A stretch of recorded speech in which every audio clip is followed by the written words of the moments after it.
کہتے قرآن ہے تو پھر حدیث کی ضرورت کیوں ہے؟ ہر ایک جانتا ہے کہ نماز فرض ہے اور قرآن کریم میں اس کا جگہ جگہ حکم بھی ہے اقیم الصلاۃ، نماز قائم کرو۔ اب حدیث کی ضرورت نہیں ہے، ٹھیک ہے نا؟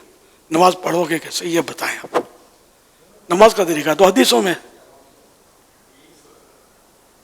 ظہر کی اتنی رکعتیں تو عشاء کی اتنی رکعتیں تو مغرب کی اتنی رکعتیں وغیرہ وغیرہ، سارا مطلب حدیثوں میں۔ کیا کرو گے؟ زکوٰۃ کس طرح دینی ہے، کس کو دینی ہے، روزے کے باریک باریک مسائل، اس سے ٹوٹے گا اس سے نہیں ٹوٹے گا، یہ سب باریکیاں سب حدیثوں سے ملیں گی۔ حدیث کے بغیر تو ہم قدم بھی نہیں اٹھا سکتے، اور ہم حدیث کو بھی نہیں سمجھ سکتے، یہ بھی بتا دوں۔ حدیث کو سمجھنے اپنے تو بس سمجھنے جائیں گے تو پھر چوٹ کھا جائیں گے۔ اس میں علماء کی محتاجی رہے گی۔ علماء کی تو جنت میں بھی محتاجی ہے، ہاں جنت میں بھی۔ یہاں علماء کے بغیر کوئی بولے کہ میں چل لوں تو یہ اپنے طور پر پاؤں سے تو چل رہا ہے، لیکن اس کا رخ جہنم کی طرف ہے، جنت کی طرف نہیں ہے۔ جنت کا راستہ علماء بتائیں گے، باقی اپنے طور پر نہیں ملے گا، یہ صاحب بولتا ہوں۔ جنت میں بھی علماء کی ضرورت پڑے گی۔ انہیں اللہ پاک جب حدیثوں میں ہی ہے، اللہ پاک فرمائے گا کہ مانگو کیا مانگتے ہو، تو یہ علماء سے عرض کریں گے کہ آپ بتائیں ہم کیا مانگے، تو علماء ارشاد فرمائیں گے یہ مانگو وہ مانگو۔ آپ پڑھیں حدیثیں، حدیث کی بھی ضرورت ہے، فقہ کی بھی ضرورت ہے، تفاسیر کی بھی ضرورت ہے، شروحات حدیثوں کی ہے اس کی بھی ضرورت ہے، اور علماء کی بھی ضرورت ہے۔ علماء کے بغیر تو قدم اٹھا ہی نہیں سکتے ہم۔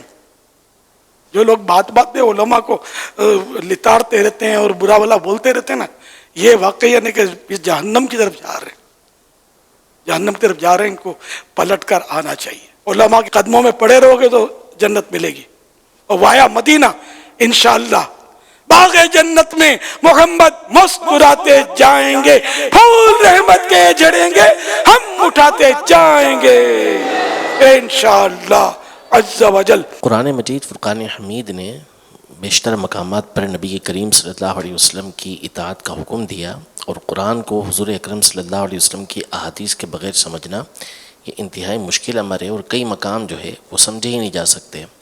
قرآن پاک میں اللہ تبارک و تعالی نے یہ ارشاد فرمایا وَأَنزَلْنَا إِلَيْكَ الذِّكْرَ لِتُبَيِّنَ لِلنَّاسِ، یعنی ہم نے آپ پر یہ قرآن اتارا ہے تاکہ آپ لوگوں کے سامنے اس کو واضح فرما دیں۔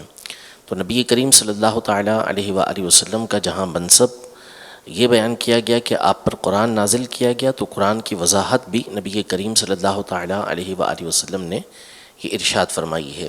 قرآن پاک میں فرمایا وَمَا آتَاكُمُ الرَّسُولُ فَخُذُوهُ وَمَا نَهَاكُمْ عَنْهُ فَانْتَهُوا، جو تمہیں رسول اللہ دیں وہ لے لو، اور جس سے منع کریں اس سے رک جاؤ۔ ایک خاتون نے ایک مسئلہ دریافت کیا، تو حضرت عبداللہ بن مسعود رضی اللہ تعالی عنہ نے اس کا جواب یہ دیا کہ قرآن میں اس سے منع کیا گیا، یعنی قرآن اس سے منع کرتا ہے۔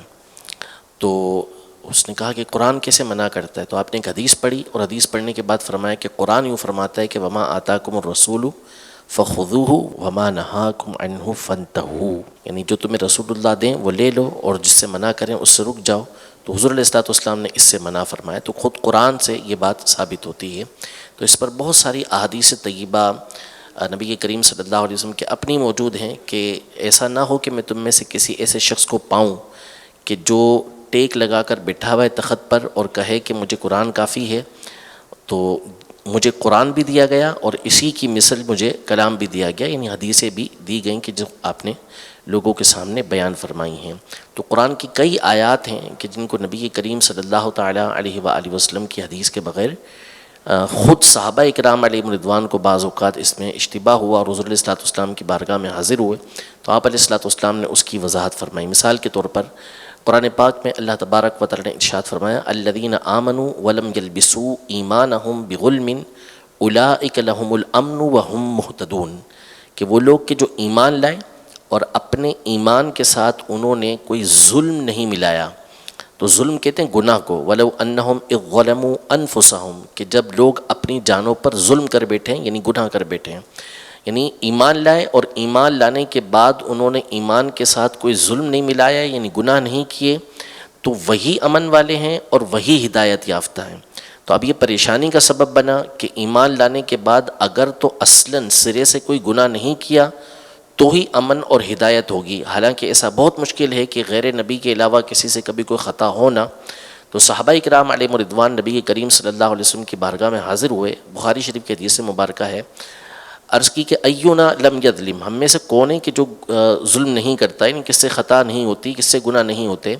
تو حضور اکرم صلی اللہ تعالیٰ علیہ وآلہ وسلم نے یہاں پر جو ظلم ہے اس کی وضاحت فرمائی کہ اللہ تبارک و تعالیٰ نے ارشاد فرمایا ان الشرک لظلم عظیم, کہ بے شک شرک جو ہے یہ ظلم عظیم ہے.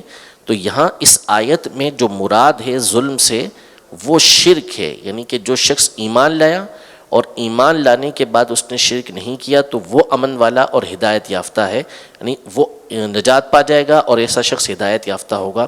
تو اب اس بات کو نبی کریم صلی اللہ تعالیٰ علیہ وآلہ وسلم کی تعلیم کے بغیر سمجھنا یہ ممکن نہیں تھا. اس کی اور مثالیں بھی قرآن پاک میں احادیث طیبہ میں بھی موجود ہیں اور قرآن پاک میں بھی موجود ہیں. تو نبی کریم صلی اللہ علیہ وسلم کی احادیث طیبہ کے بغیر یہ چارہ نہیں ہے.